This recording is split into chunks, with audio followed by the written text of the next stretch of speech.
we sort of like, yes, this is understandable.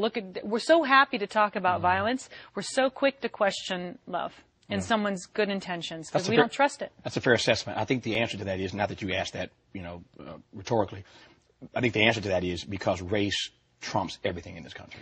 It does, and so does sexism. Indeed. And then ageism. Absolutely. It's like, we make a joke, but we women are on the back burner, as you're saying about the, certain age, you hit an age, why don't we work anymore? Well, I'd say, Will Smith is probably going to work a lot longer than I am, and he's a brilliant actor who happens to be a man of color and very talented. But, we women are still kind of, it's like sort of like India. The flip side of this race conversation we're having now for me, and you and I just met for the first time, but the thing that I have adored about you, and I mean that deliberately, the thing I've most adored about you, aside from the fine work that you do, is that I want to ask you about this, I just know how this business works.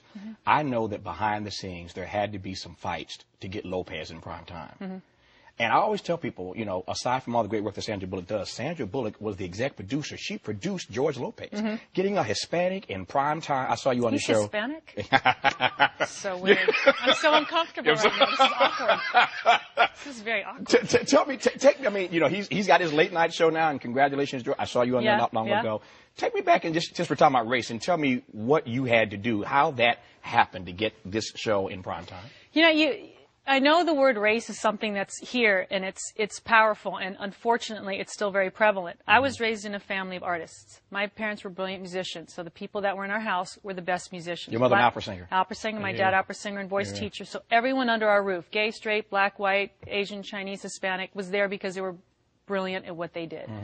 So I fortunately didn't come out of the womb, in the womb of the house, with a gauge on who was better and who was not. I knew who I loved, and there were all the colors of, the rainbow within that love. So when I approached the George Lopez show, we saw his comedy act, and the man's brilliant. I mean, anyone who can make you genuinely laugh and moved and cry and tell a story all by himself on that stage deserves to have a forum to do so. And he blew me away. He was better than any idea that we came up with. I said, the ideas that we have are stupid. This man's life is far more interesting and powerful because it's everyone's life. Family dysfunction, love, heartache, loss of a caregiver, kids, your sexiness, your stupidity. It has no color again. So when someone told me no one wants to see a Mexican on TV, I had to say, I was like, he's from Mexico? Interesting. Is he legal? No. It's like, what do you want me to say? So, you know what? The R word is here, but it bums me out that it's still here, but it is. But what I like is that people aren't afraid to talk and talk about. Once we stop talking and having great debates amongst men and women, gay and straight, black and white, if we stop doing that, we're going to go backwards. I think it's kind of old school. Guess what? We're all different colors. No one is completely white or black. I'm every mix. You keep going back, it gets more colorful, and I love it. It's life is good when you're around the George Lopez's. Life is good when you have a moment like the Tuohys did, where they did it out of love, and that family would fight for their son. Like, it's like a mother bear and her cub.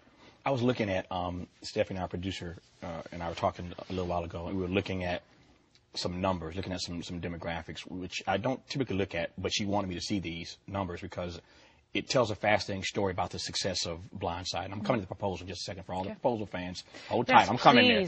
I'm coming to the proposal. I'm not just about the Blindside. Yeah. Go ahead. I'm coming to that thing in just a second. But the numbers are fascinating on this. So many of these blockbusters end up being driven by New York and L.A. As you know, they drive. This movie, as you know this movie is being driven by the middle. It's being driven by everyday people in middle America, not being driven, by New York. And what do you make of that, if anything? You know what? As long as I've been in this business, when they show you that little graph and the numbers and testing, I pretend like I know what they're talking about. I go, oh yeah, I see there's a 69 in that thing there, and that's great, isn't it? Right? That's good, right? Okay, awesome. I don't know. Yeah. You know what? I totally go instinctually.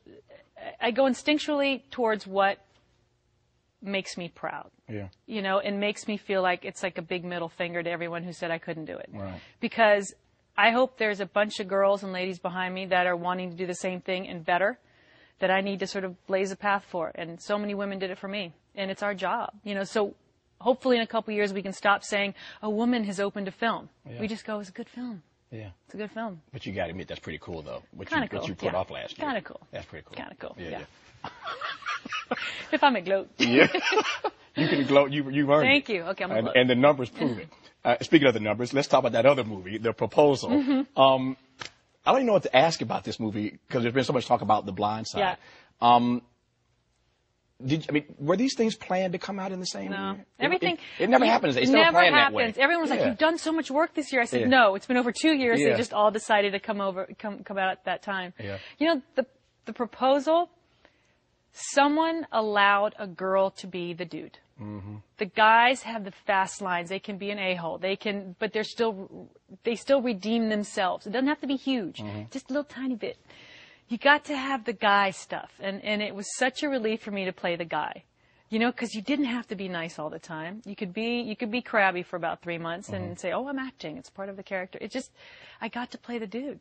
And it made me so happy. I want to go back to the point you made about your family earlier, coming from a family of artists. Mm-hmm. Most of them musical artists, though, yes? All musical artists. All musical artists. Mm-hmm. How did you... My sister's a pastry chef and a writer, so she's got the music in her soul. Yeah. But she's putting it into a loaf of bread. Into a loaf of bread. How'd you end up not in the music field and in the... Well, I was as a youth. Yeah. In Europe, when my mother performed, I was always in the operas as some dirty gypsy kid, because there's always, in every opera, you'll notice there's some dirty gypsy child, and that was me. So that's as close. I played piano and danced all my life, but I think when you have parents who are that skilled at an art form that takes diligence and practice every single day, they set a bar pretty high. And I was listening to Motown and hip hop and R&B, while they were playing classical music, and I'm at the piano playing classical music, going, this doesn't feel right. Doesn't feel right. We have music all over our house all the time, but my parents were so brilliant at what they did that unless you aspire to that level, don't even try.